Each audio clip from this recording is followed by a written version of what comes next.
Time for us heading Hume footy, and a bloke that's just getting rained on all the time is loving it though is Phil Bouffler, and he is the president of the Hume Footy League. Phil, how are you?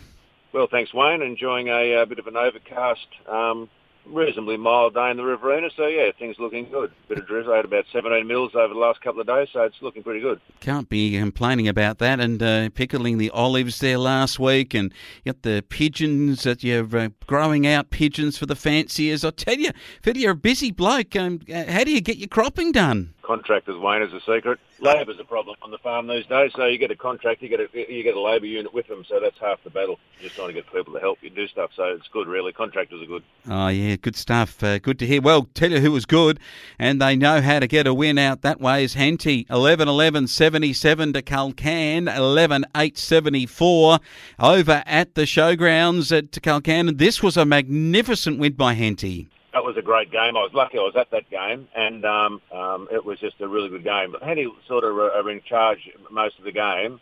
Three-quarter time, Henty enjoying a nice probably two or three goal lead, and then all of a sudden, Colcan have come home. The coach went up forward, kicked a couple of goals, and honestly, if it had gone for another minute or two, Colcan could have got up there, but they really came home. I think they kicked 3 goals in the last quarter, and Henty maybe kicked 1, so it was a great fight back by Colcan, but probably the better side on the day won at the end. Yeah, it did. And Sam Scott's providing something for them that Sam Turlick needed that help up forward and got it with Scott booting 3, Turlick a couple in the win. I thought that the Lockhart side, 5-3, good score to get up, would get done by Holbrook at home, 20 goals 7. I'm told that the Holbrook people helped out in the reserves with some numbers just to get a game going. So it sounds like all's good in country football when we've got that cooperation, Phil. Mate, the clubs are great in the league. That's what we love about the Hume League. Everyone helps in that. No one likes to see when a club's struggling. So Lockhart, I think they had 11 in the second, and so we just said, right, then, well, let's how about we get a few Holbrook blokes across, and they played, and they just had a great day. And there's some photos on social media of the Holbrook blokes after the game, and it was funny actually because Lockhart kicked the first, and I think probably their only goal of the game in about the first 5 minutes. And I thought, I hope Lockhart don't win this, but anyway, it was just it was a great day for country football, and it just shows what the Hume League's about. Yeah, it does show that. Luke Geister, though, in the senior match, 11 snags for the day. And I tell you what, he was full after having those. It was a big day for him. And what about Osborne, 15-8-98 on their merry way? They continue over around Wabundri. Walla, 9-11-65. The old Tiger machine just purrs away. They just purr away, and they're playing good footy. They just turn up every week. Connor Galvin, Fairnicum is a good player. Duncan McMaster's back again.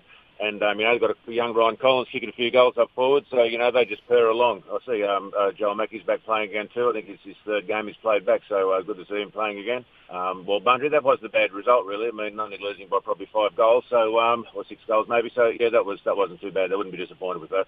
I talked about Nathan Waters. He needs to kick a bag if they're to win, and he did get just the one. And it was Kotzer with a couple, and that Blake Leski also hitting the scoreboard with 2.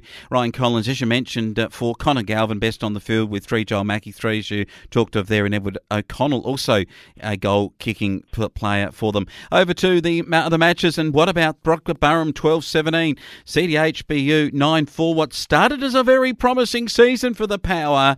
Looks like the 240 volt got disconnected in the last few weeks. A little bit like the solar energy, Wayne. This overcast weather's not doing them any good, I think. So, the Power got off to a flyer, and but they've just sort of, it's a bit hard to tell sometimes. Like sometimes, you've got a few people out and stuff like that. COVID's still a bit of an issue over here, so there are clubs struggling with COVID. They might be losing 4 or 5 or even 10 players a week over first and second, so that sort of helps, doesn't sort of balance it out so much. So, the BB Saints are just ticking along pretty nicely, actually. So, it'll be interesting to see how they go against Osborne this weekend. Yeah, match of the round. We'll talk of that in the moment. Andrew Sadler, good. Josh Koskitsky, very good. That name coming up there. Of course, the connection from that name to Hawthorn, and it was good to see Wilson Mack and Keith Talent, Declan Yates all get multiple scores. Carl Doherty, 3 for his side, which was a good effort too.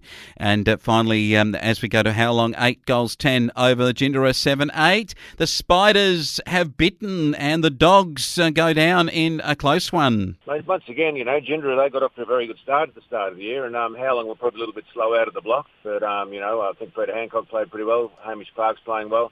Not a lot in it at three-quarter time. I think it might have only been a points difference. And, it wasn't a high-scoring game, but it's a very, very good win by Howlong at home. I think I tipped them last week being at home. And Ginger are a very good side, but that's a great win to Howlong. They're getting a bit of momentum going. They have. I'll tell you what, the Billabong Crows have got a bit of momentum too. Beat the Murray Magpies, and we're not exactly sure what you'll get with the Murray Magpies, but the Crows dominated the game and won it 17-19 to 6-2. And Dylan Flanagan booted 7, and Damien Cook and Tim Austin in good form. They're playing well, the Crows, so they've had a couple of good wins, and they're still probably getting over the Dane Swan coming up and scoring a good victory over the Power then. But, as I say every week, the Murray Magpies turn up and, they keep battling on, and hopefully a win won't be far away. But that was a good win at home at the Murray Magpies for the Crows. That'll give them a lot of confidence, that win.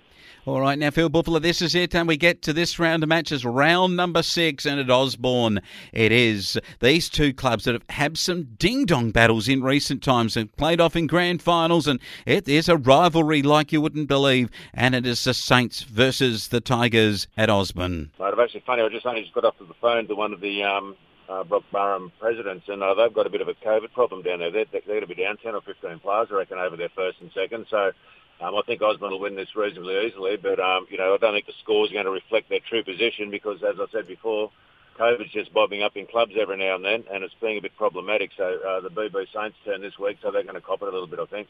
Yeah, I think, if Osborne at home too, always terribly difficult to play them on that deck. So I'm going for the Canola boys. Okay, Lockhart play Murray Magpies. It is the chance of the bottom of the table to get yourself off of it. Lockhart have had a terrible start. The Murray Magpies looking for their first win.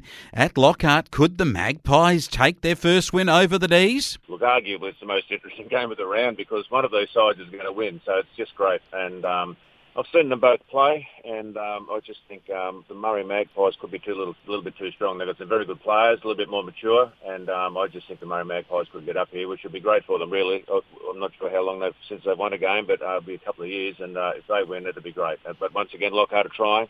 They're manning up every week, and it'll be a great boost for that club if they got a win as well. So it's a sort of whoever wins, good luck to them, really. Yeah, absolutely. And I'll tell you what, this game is of plenty of interest. Walbundry Waller take on Henty in an absolute beauty. Listed at Walbundry, has that been changed at all, or is it later that there's a change to Waller? I think that they may have been going. I think this game might be going to Waller, is what I'm thinking. So Henty have got to play a couple of games at Waller later on in the year because of their grounds are not quite ready yet, or the change rooms. So I think Henty are playing a couple of games at Waller. So I think I actually did hear that this game would be at Waller. But Henty, they get off to a flyer, then they sort of fall in a little bit of a hole towards the end of the game. So this will be a pretty hard game.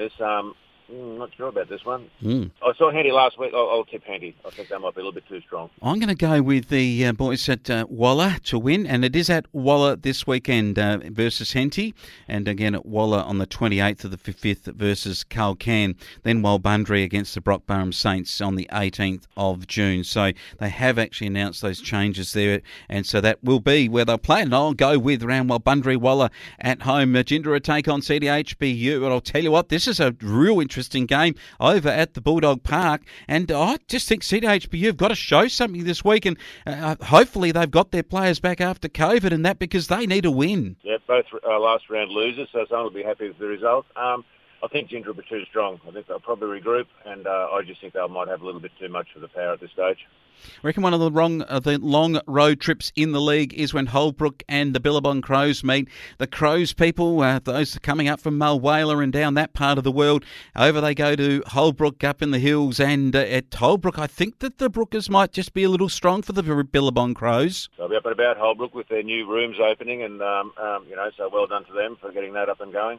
But I think you're right. It's a long trip to Holbrook, and I think they'll be far too strong. All right, if you take away the top of the table clash, Howlong taking on Culcairn, this is a clash of real significance. Top 6 places on the line. Culcairn can't afford a loss here, but Howlong are in good form, and I've tipped the Spiders to win at home. If Culcairn turn up like they did in the last quarter, Culcairn might get up here, but I think being at home, Howlong have had a very good win last week, and I think Howlong at home, it's a hard get.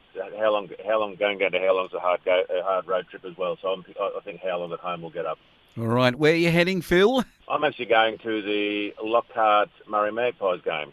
So I'm going to go in there and support both clubs. They're both having a crack, and I'll be at that game. All right, good stuff, Phil Bouffler. He better get him back to all of the other jobs he's got to do out there on that farm at Lockhart, and I'll look forward to chatting to you next week, Phil. Good on you. Thanks, Wayne. Thanks for your support again.